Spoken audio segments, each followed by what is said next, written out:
Berjumpa kembali dengan Guru Anto. Pada pertemuan kita kali ini, kita akan membahas tentang tema 3, subtema 1, bagaimana tubuh mengolah makanan. Pembelajaran 1. Disimak materinya ya.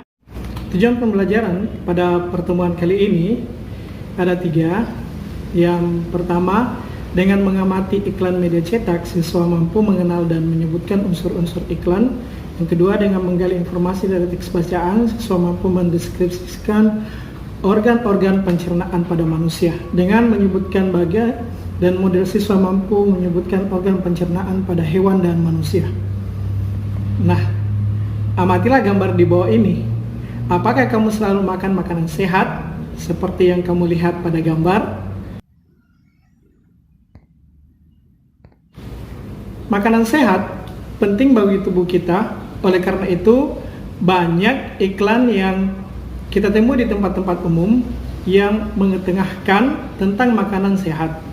Iklan memang dimaksudkan untuk mempromosikan sesuatu kepada para pembaca. Cobalah kamu amati iklan-iklan berikut dengan saksama. Kalimat-kalimat yang ada umumnya dipergunakan oleh bahasa iklan adalah kalimat yang menarik, kalimat yang mengajak pembacanya untuk mengikuti apa yang ditulis atau disarankan para pembuat iklan. Nah, sekarang kita akan membahas bagaimana sistem pencernaan makanan pada hewan rumensia itu.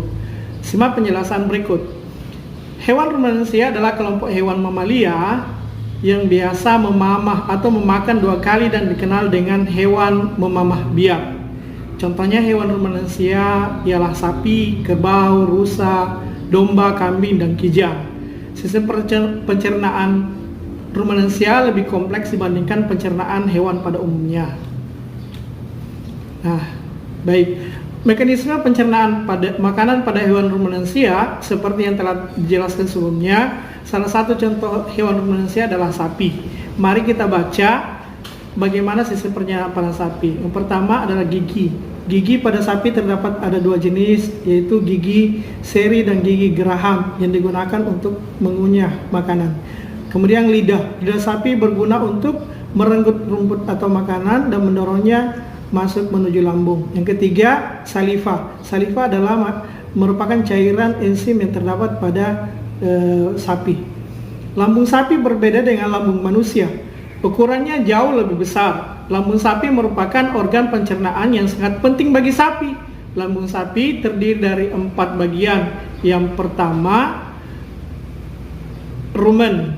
Nah, rumen itu adalah tempat terjadinya pencernaan dengan bantuan mikroba atau bakteri. Di sini makanan dicerna hingga menjadi bubur dengan gerakan mengaduk.